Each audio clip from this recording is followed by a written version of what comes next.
Welcome back. It's Kovacs Report. It's time to take a look at another book this week. Another number one, The Fantastic Four First Steps.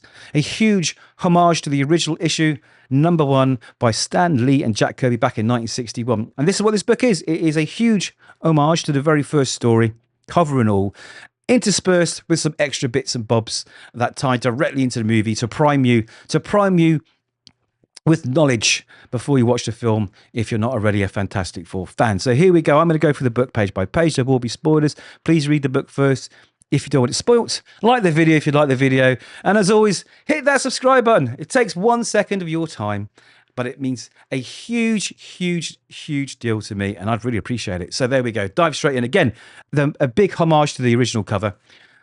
Slightly changed, I guess, with the fact that we have the actors' likenesses and the new costumes. Of course, there's Pedro Pascal. You can't not recognize the guy. He is everywhere, as they say. I know it's a running joke, but I kind of half expect to wake up in the morning and find him at the end of my bed, stroking my cats, eating my cereal. But here we have it.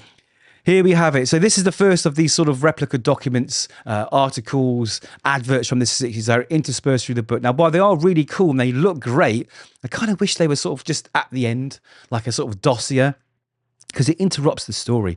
And the story is the same, pretty much, with some changes. You know, these four brave scientific adventurers venture into space, bombarded by cosmic rays, come back changed into the Fantastic Four: Human Torch, Mr. Fantastic, Sue Storm, and the Thing.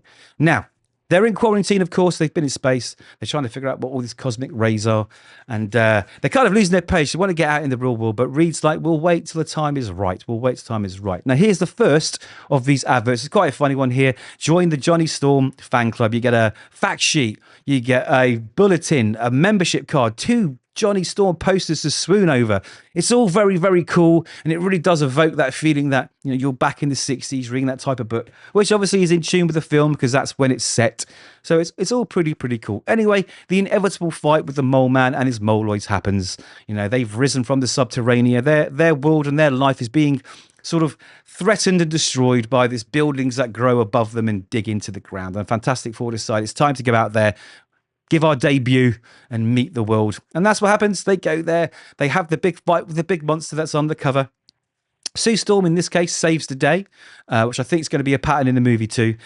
We get all these cool adverts here. The Fantastic I like what they've done with it. It does look cool. I like the ads. I like the way they've done it. It's really well thought out.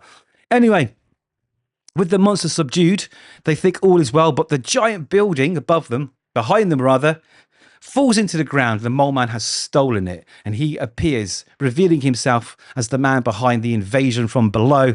Anyway, here's another article about Reed Richards from the School of Science newsletter. Again, all very well done. You know, it looks exactly as it would. And we find out what's been going on. We find out that what happens above the ground is affecting below the ground, and they've come back. They've come back up to the top to try and stop it, you know.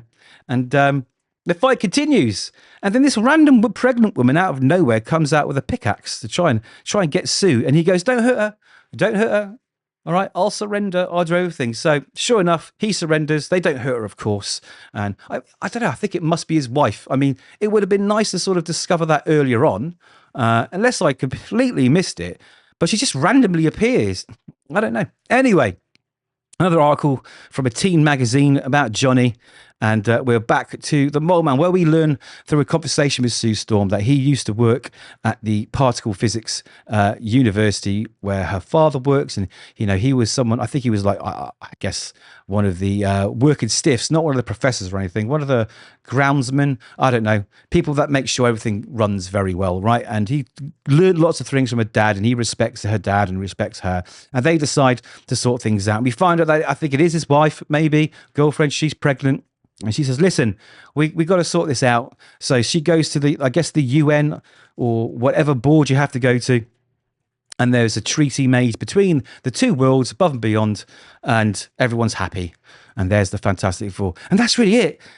That's really it, you know. And it's, I mean, again, it's interspersed with the adverts I like, but you get a lot of these quotes. You might have noticed these big quotes from the characters that are supposed to sort of give you more of an idea of who they are. Oh, well, they're just annoying. I'll be honest. They are really, really annoying. Like, I don't want to read them. But bar that, it's exactly what you expect. It's a tie into the movie.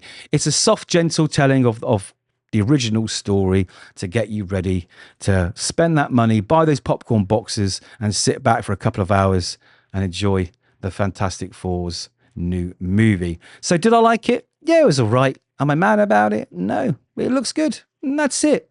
So if you're a big Fantastic Four collector, you're bound to want it. If you're new to Fantastic Four, it's a little dip in the pool of the Fantastic Four to get you excited. And that's it. So those are my thoughts. Please do let me know yours, and hopefully we'll catch you in the next video. Don't forget to like and subscribe.